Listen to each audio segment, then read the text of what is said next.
Yo soy psicólogo, me interesa mucho lo que es la psicología del lenguaje, la filosofía del lenguaje, y creo que somos la especie que somos, con nuestros logros y nuestras maldiciones, por el lenguaje. Entonces me parece que la literatura es aquel terreno en el cual uno puede ver de frente esto y tener una interacción con ese lenguaje. Yo al principio tenía una idea muy de que todo quede claro. ¿Sí? Tiene que quedar claro por qué este personaje hizo esto, tiene que quedar claro qué pasó con esto otro. Y hoy por hoy estoy más, no sé, me pongo viejo y me pongo caprichoso. La respuesta está, ¿no? Porque cuando termine la trilogía, mucha gente va a decir, no podía haber dejado el libro ahí, hay un montón de cosas que dejaste sin responder, esto no es un cierre. Pero la respuesta está, si uno indaga dentro de los 3 libros, uno puede resolver todas las incógnitas que quedan sin responder de manera explícita.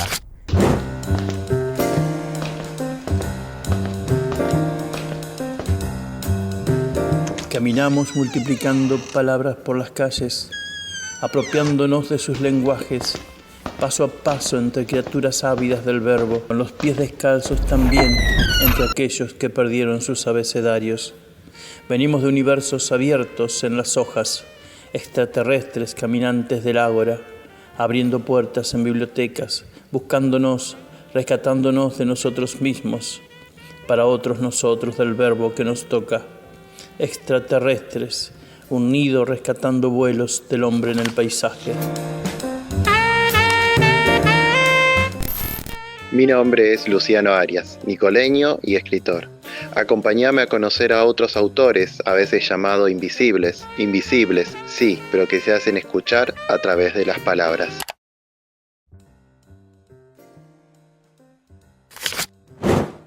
Hola, bienvenidos a otro episodio de Extraterrestres. Hoy nos acompaña un gran escritor y también un gran amigo, León Saboya. Bienvenido, León. Hola Lucho, gracias por invitarme a tener esta conversación. Por favor. Bueno, vamos a ir contando un poquito de tu historia, de tu literatura, pero contanos primero de tu libro. ¿Cómo se llama y cómo surgió la idea? Ok, mi karma con Eterrano. Yo escribo literatura fantástica, bastante similar, digamos, en género a lo que escribe Luciano. Y la historia de Eterrano, que es como se llama la trilogía, arrancó más o menos en 2007. Creo que en un viaje que he hecho con unos amigos al norte, Salta, Jujuy, en algún momento surgió la idea y a partir de ahí empecé a vomitar capítulo tras capítulo y salió el primer borrador. Y después vinieron unos cuantos años de correcciones. En esa época, o sea, el contacto con otra gente a través de internet, foros, estaba muy de moda en esa época. Sí, hicieron que fuera puliendo ese primer borrador hasta que más o menos en 2014, creo que 2014-2015 cuando se publica el primer libro. Así que ya estamos conmemorando los 10 años. Los 10 años. De ese primer libro que vos decís que se te ocurrió en un viaje a este libro que hoy está publicado, ¿hay una gran diferencia o no? Yo por ahí me sorprendo cuando reviso los borradores, los primeros, que eran en cuaderno, eran a lápiz, que las ideas fundamentales estaban. Yo pensé que no, que era más simple el primer borrador y que yo lo he ido complejizando con el tiempo, pero es como que lo fundamental, lo que se está resolviendo ahora al final de la trilogía, estaba implícito en ese momento. Hubo cambios, obviamente, pero probablemente fueron más sutiles, fueron más de ir uno madurando como escritor, ir corrigiendo ciertas fallas que uno tiene cuando recién inicia. Pero bueno, básicamente te diría que eso. Es como que el núcleo de lo más importante, lo central estaba ahí y fue un proceso de irlo maquillando, irlo produciendo, que quede un producto más interesante. Tenés 2 libros publicados, Eterrano 1, Eterrano 2, y estás en proceso del tercero. Sí. Yo te pregunto, porque a mí, por ejemplo, me pasó. ¿Te pasó que vos decías, quiero escribir esto, pero no me animo, no sé si lo van a tomar bien, y con el paso de las publicaciones fuiste diciendo, no, ahora publico y escribo como lo que yo quiero? O sea, ¿te resistías o no? Ajá. Yo diría que no. Me parece que por ese lado siempre, como es un género que siempre me ha gustado mucho, es cierto que en Argentina es un género que ha ido entrando de a poco. Sí. Yo me acuerdo que allá más o menos por 2010, capaz que un poquito antes, había surgido un grupo de escritores en Buenos Aires de este tipo de género. Elfa. ¿Cómo? Elfa, ¿no era? Claro. Elfa. Que Sí, sí. Leo Batik a este tipo de literatura fantástica que es distinta por ahí a la de Borges, Cortázar. Él la llamaba fantasy para diferenciarlo de lo que era la Exactamente. literatura fantástica argentina. Y es un género el fantasy, por decirlo de alguna manera, que a día de hoy yo no sé si se lo respeta mucho, digamos. A mí me parece que es visto como un producto muy, no sé si comercial es la palabra, pero es como que esa falta de arraigo en lo argentino muchas veces provoca cierto recelo en lo que es, no sé, un círculo más, no me sale la palabra, culto, no sé si ese es el término. Por Sí. eso, por lo general, yo tenía mucha más llegada con el público joven. Los chicos de 15, 16, que por ahí se nutren de otras cosas, están mucho más abiertos a percibir ese tipo de literatura y de valorarla auténticamente porque a uno le interesa que se lo valore por ahí. O por lo menos es mi caso. Ujú. Si yo te pregunto qué influencias tuviste, que ya en su momento cuando nos conocimos, pues con León hace ya varios años que nos conocemos, no fue solamente de la literatura tu influencia, ¿no? Vienen también de otros lados, de otros géneros. Claro, sí, yo personalmente tengo mucha influencia de lo que son los videojuegos y lo que es el manga anime japonés. Entonces está muy impregnado de todo eso. Tiene muchos elementos característicos de lo que es el shonen japonés, que son historias para jóvenes donde hay mucho conflicto que se resuelve en combate, pero no necesariamente lo importante es la piña, sino el trasfondo que hay atrás de eso, que es un proceso muy interesante cómo se va desenvolviendo eso. Y por el lado de los videojuegos, todo lo que son juegos de rol, también lo que son videojuegos de rol, no tanto el rol clásico que dice Sí. las reglas que son comunes, en cuanto a, sobre todo, cómo se resuelven esos conflictos. Yo siempre me interesó que mis libros tengan una lógica a los combates, no es que de golpe salió un hechizo, una luz que resolvió el problema. A ver, ¿cómo salió esto? Esta luz de este personaje vence a la luz del otro personaje, pero si este viene una pelea previa, tiene que estar cansado. ¿A qué nivel está? ¿El 60%, al 80%? Este elemento que domina este personaje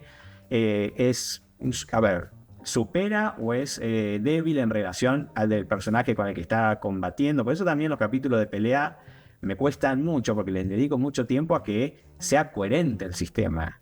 Está bien, todo bien pensado, que no Sí. quede nada al azar, digamos. Obviamente que a uno se le escapan cosas. Seguramente. Pero la idea es que por lo general que el lector que justamente consume y le interesa ese tipo de literatura, o ese tipo de producto en general, por eso digo anime, videojuegos, sienta que fue auténtica la pelea, que no se resolvió la cosa porque se tenía que resolver a favor de uno de los dos personajes, sino que la lógica interna del combate llevó a que resulte así. Pues a mí me resulta muy muy halagador para mí cuando me dicen que Winger, que es el protagonista, es muy estratega.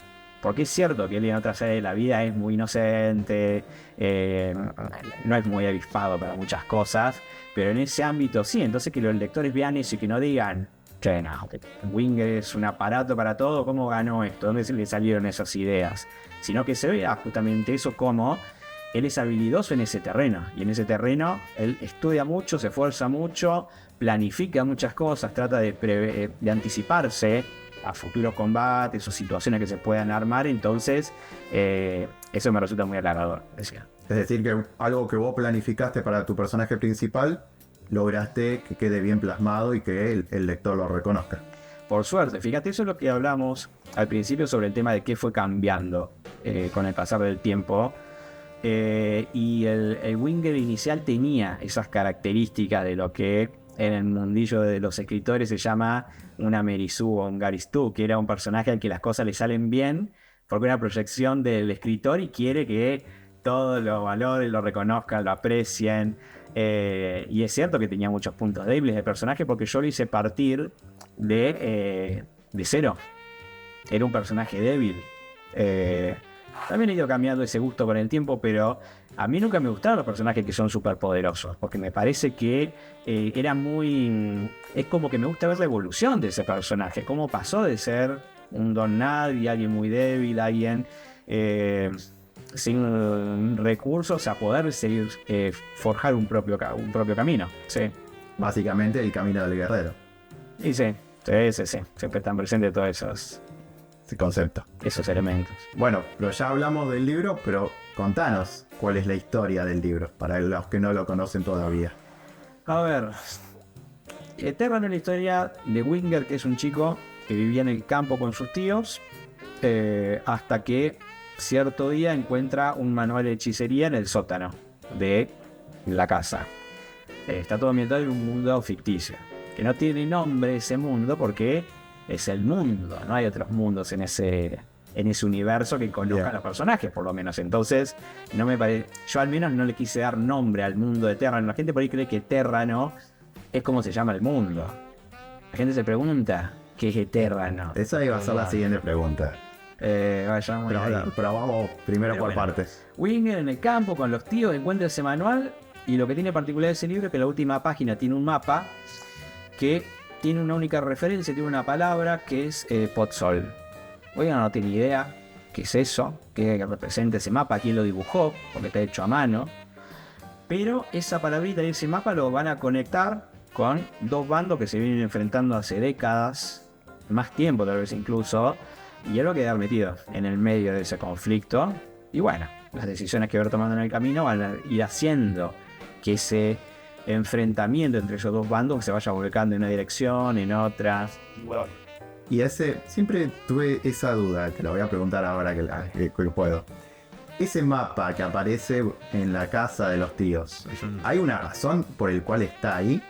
¿En algún momento explicaste eso? ¿O lo vas a explicar en algún momento sin spoilear nada? Sí, hay varias capas con eso. Es como que por lo general también yo me doy cuenta que algo que por ahí, no sé si logro o no logro, pero por ahí la segunda o tercera capa de sentido de lo que pasa, yo noto que por ahí eso sí les cuesta un poco más a algunos lectores pescarlo. No me importa, ¿sí? O sea, no lo pescan, bueno, en algún momento lo pescarán, o en algún momento surgirá alguien que le interesará hacer un análisis más profundo de eso. En el plano superficial, digamos que sí, a mí me parece que ya dentro del primer libro 1 se explica. Ya ahí hay una explicación. Ese libro ahí. Bien. Pero hay otras cosas que hacen ruido. Dice, che, pero ¿y esto que hacía acá? Che, ¿y cómo hizo Winger para hacer eso? Sí. Y esas son esas otras capas que en parte se resuelven al final del libro 3, y en parte de otras cosas que quedan implícitas. Yo también he ido. Yo al principio tenía una idea muy de que todo quede claro, ¿sí? Tiene que quedar claro por qué este personaje hizo esto, tiene que quedar claro qué pasó con esto otro. Y hoy por hoy estoy más, no sé, me pongo viejo y me pongo caprichoso. La respuesta está, ¿no? Porque cuando termine la trilogía, mucha gente va a decir, no podés haber dejado el libro ahí, hay un montón de cosas que dejaste sin responder, esto no es un cierre. Pero la respuesta está, si uno indaga dentro de los 3 libros, uno puede resolver todas las incógnitas que quedan sin responder de manera explícita. Así que también, como para también pensemos un poco, o sea, no dar todo masticado así. Entonces estoy medio en esa postura. Está bien. O también una relectura. Pues a veces con la segunda lectura uno descubre cosas que en la primera veces no vio o no entendió. Y hay mucho de eso en Eterra, ¿no? Hay muchos detallitos. Yo tengo hoy hablamos de influencia, yo tengo mucha influencia de Borges, entonces a mí me gusta mucho ese detalle discreto de qué denso Borges con esta palabra que usó acá. No, pero ¿por qué usa esta palabra? Porque acá no se estaba haciendo el erudito. Tenía un sentido. Esto te conecta con esto otro, y te conecta con este otro libro, y te conecta con este poema de él. Entonces ese acertijo que está atrás de la obra principal, a mí me resulta, esa metaficción, digamos, que está fuera del contenido de la obra, a mí me fascina, es algo que me encanta en el fiction, que yo trato de meter. Pero no es algo sencillo de lograr tampoco, imagino. Ay, no, probablemente lo hago mal, por eso la gente no lo descubre. Pero bueno, uno lo intenta. En el nivel superficial, por lo menos, la historia marcha, digamos, así que por lo menos en ese plano. Bien, ¿y qué repercusiones tuviste del libro? Porque sé que vos publicás en Wattpad y que tuviste una gran recepción. Uh-huh. Más allá de que era tu primer libro. Claro, yo diría que ya por ese momento, yo ya no recuerdo cuando pasé los foros a Wattpad. Estaba mucho más, activa la comunidad. había mucha más gente circulando en ese ambiente y por hoy hay menos gente que consume otros géneros. También un problema que yo he tenido es que se me ha ido alargando mucho la publicación de los libros. Y esos lectores en esas plataformas es como que requieren que uno esté activamente. Sí. Yo por eso lo noto, como un capítulo por ahí tiene 100 comentarios, me tomo un tiempo como para pensar el siguiente arco de la historia, vuelvo y ya no son 100, son 20. Entonces vos decís, qué diferencia, ¿cómo hago para que esa gente vuelva? No siempre es sencillo, pero bueno, digamos, durante el primer libro, que probablemente cuando uno necesita un poco más de incentivo, lo que estoy haciendo está bien, a la gente le gusta, es entretenido, está lleno de errores que yo no me doy cuenta, había una linda comunidad que se armaba ahí, y por suerte mucha buena onda, mucho comentario positivo.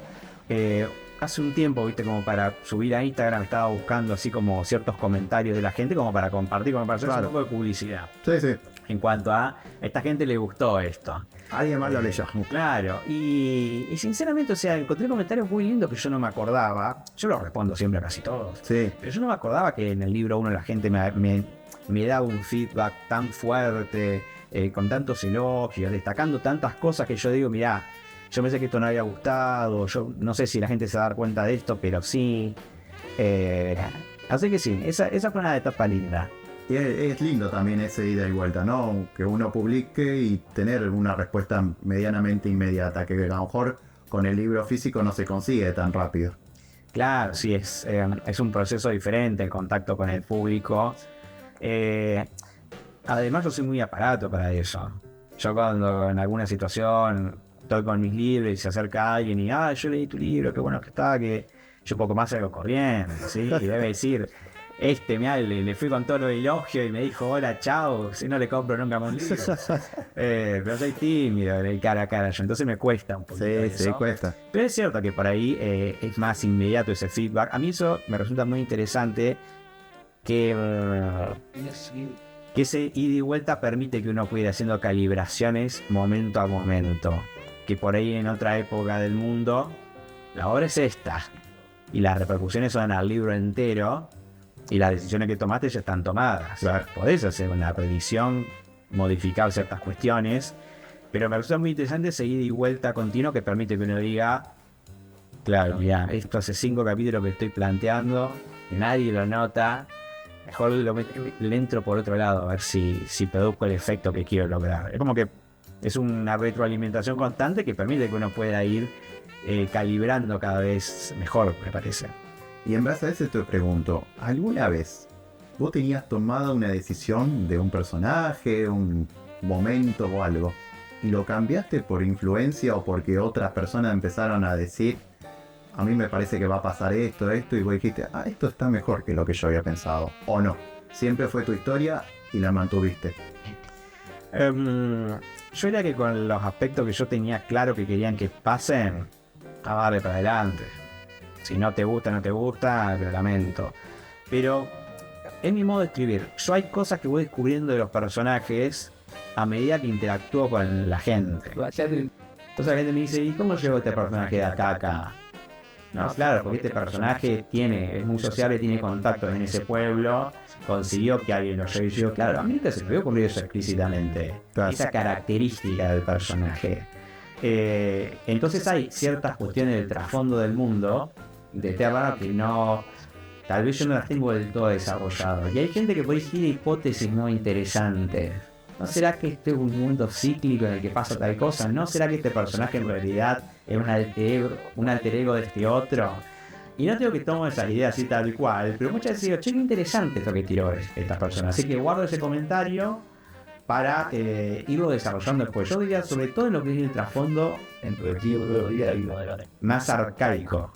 Lo que pasó hace 10.000 años, 20.000 años, que es muy nebuloso para mí a día de hoy lo que pasó en ese momento del mundo.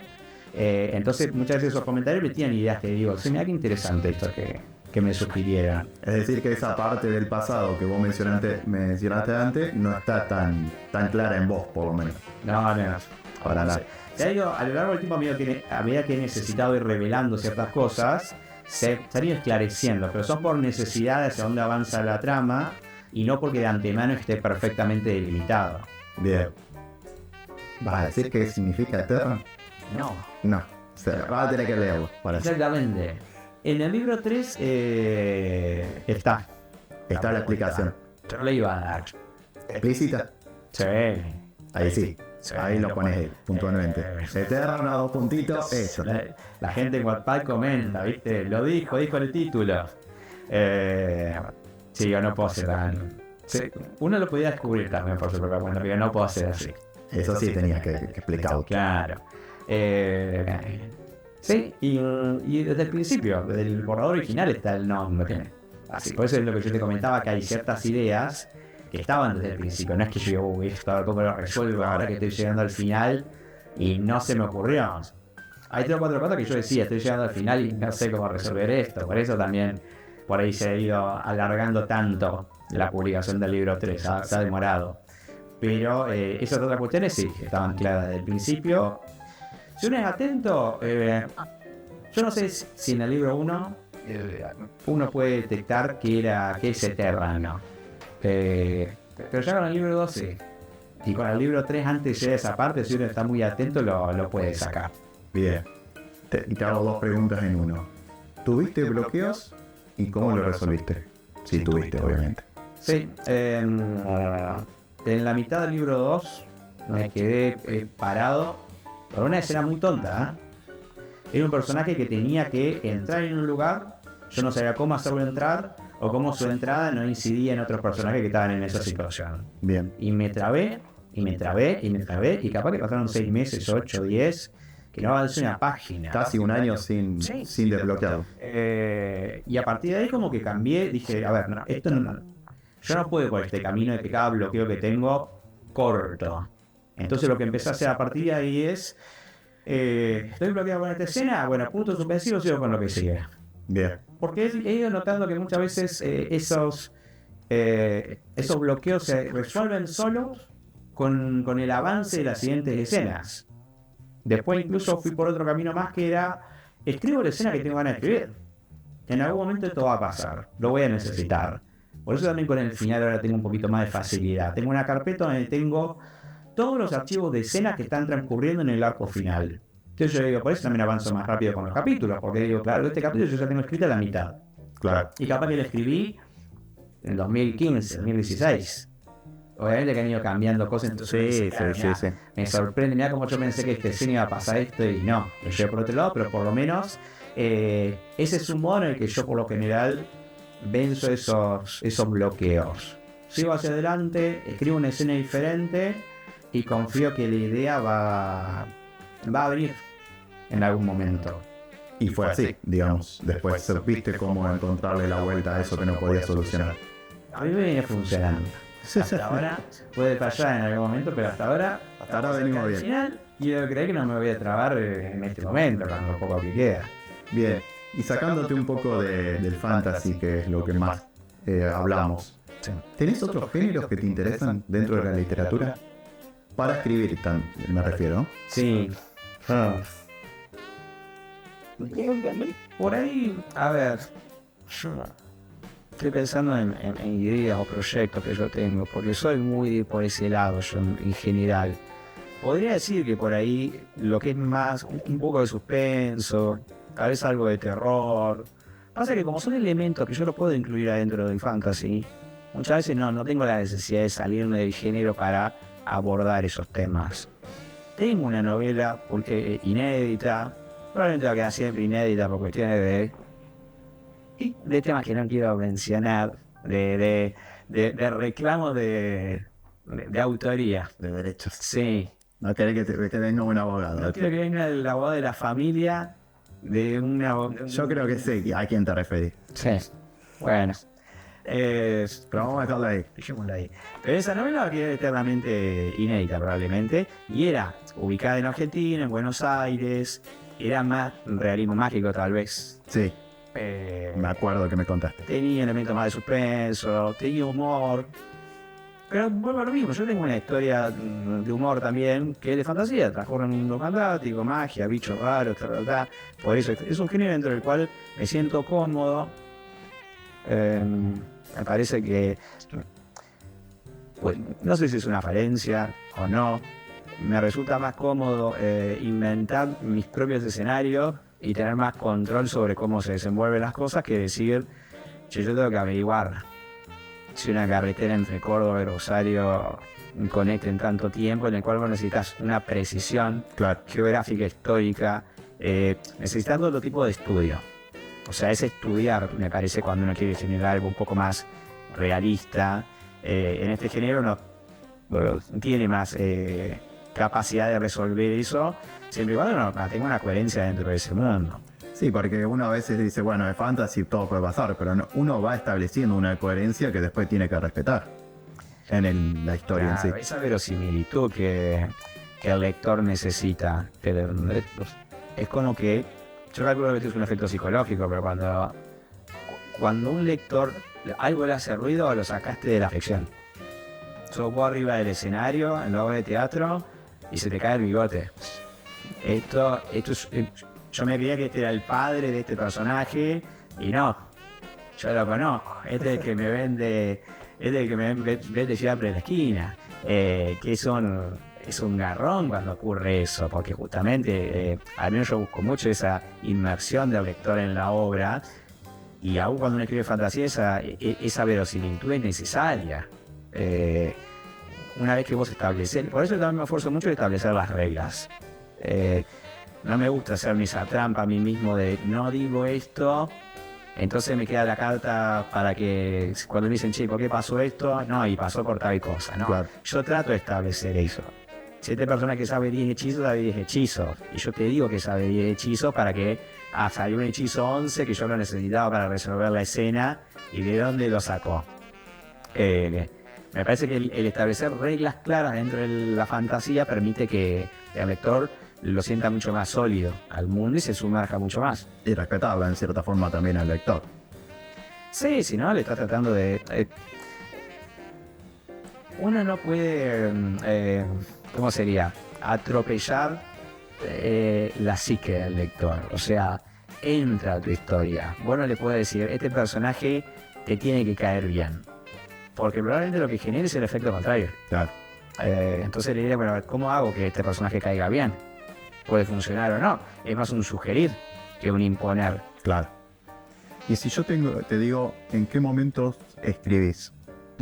¿Tenés establecido en qué momento? ¿O tenés ratos libres?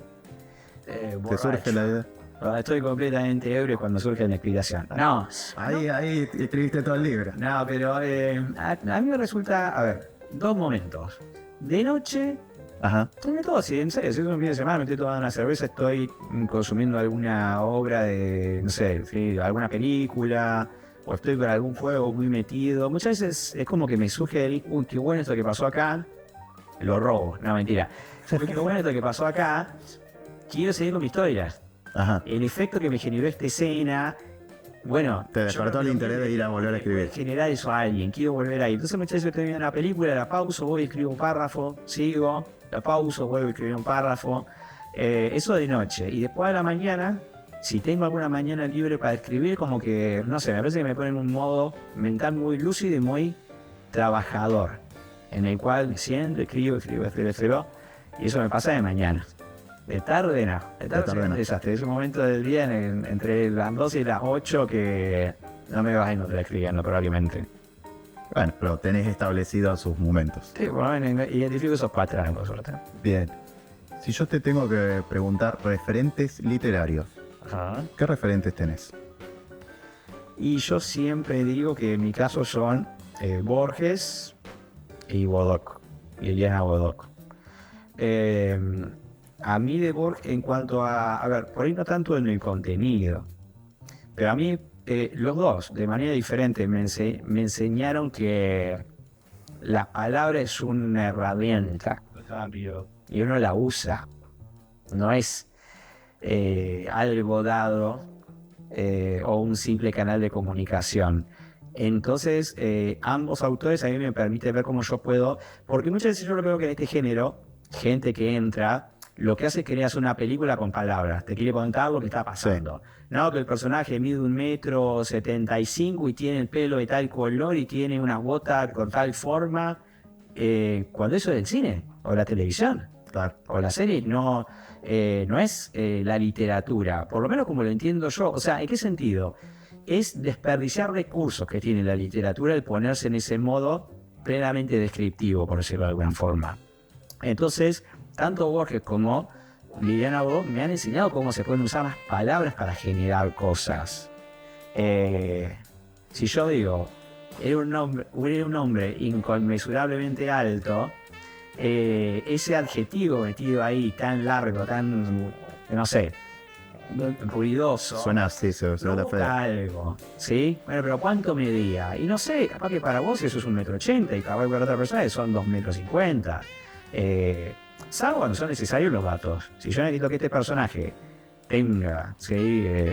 Le falta un brazo porque esto va a ser para la trama de alguna manera, uno da ese detalle. Si no, muchas veces yo he ido aprendiendo a hacer descripciones cada vez más,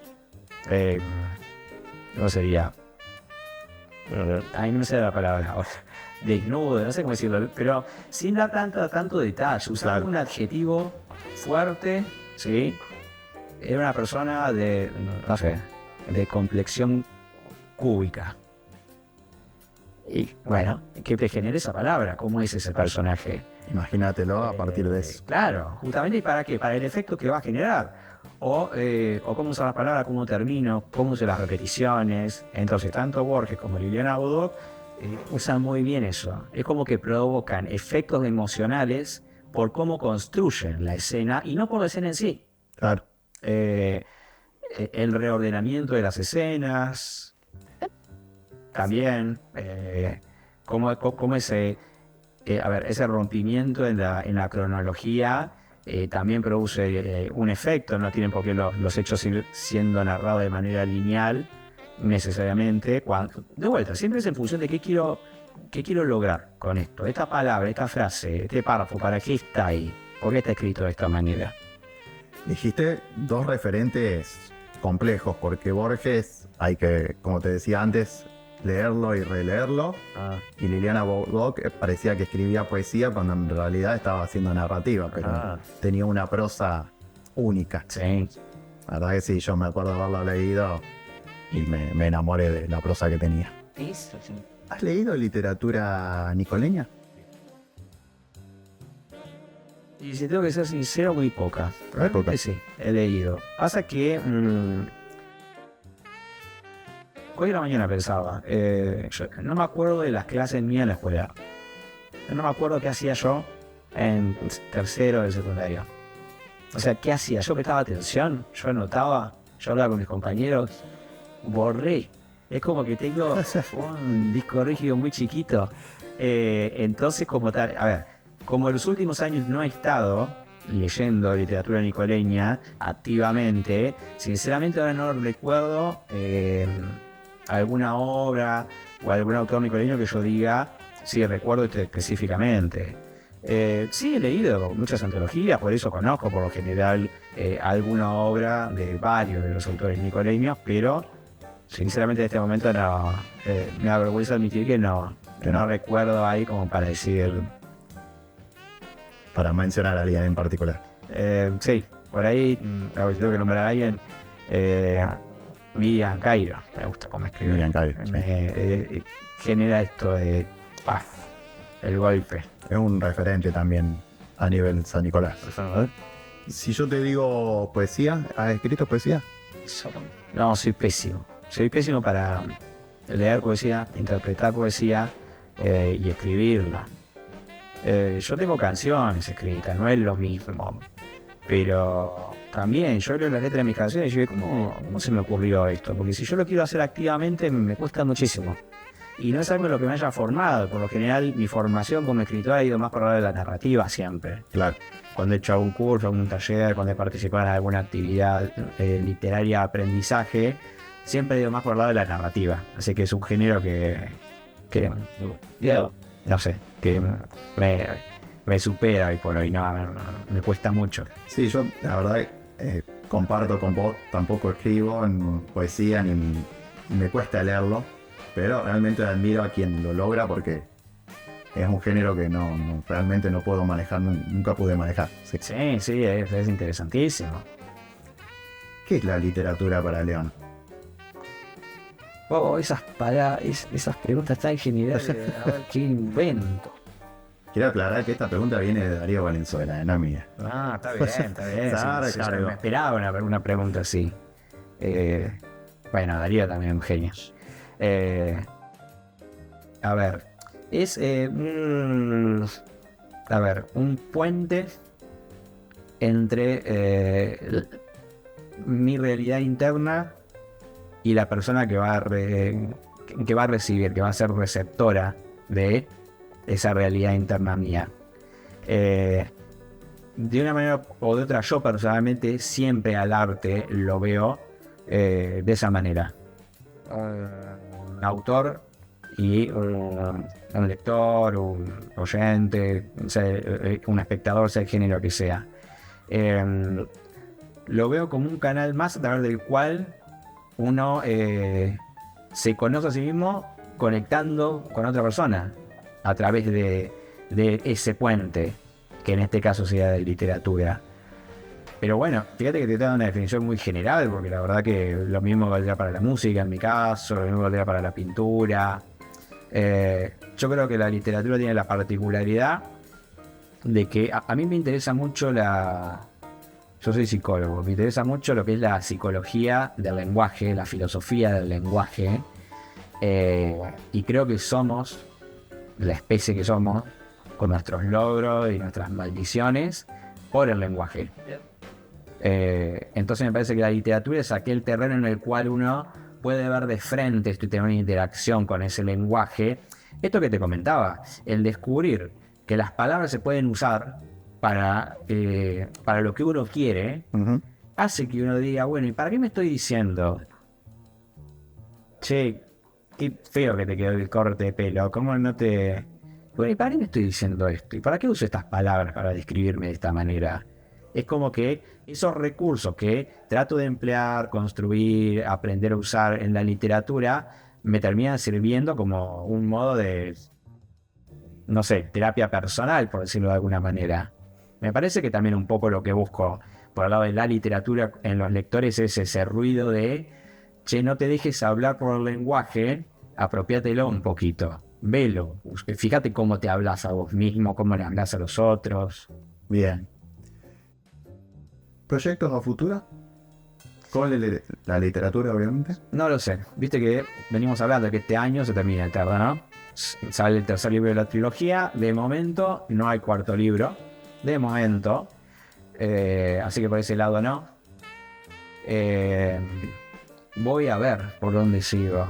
Me interesa mucho lo que es el cómic, no sé dibujar. Sinceramente yo estoy muy a favor de todo lo que es el avance de la inteligencia artificial en estos últimos años. Personalmente creo que si nos tienen que destruir las máquinas, que nos destruyan. ¿Sí? Yo no voy a impedir su avance. No te ocurra lo que tenga que ocurrir en ese sentido. No le quiero meter una trabada a la inteligencia artificial para que se caiga, para llevar un poquito de ventaja. Y es muy interesante como herramienta. Sí. A ver,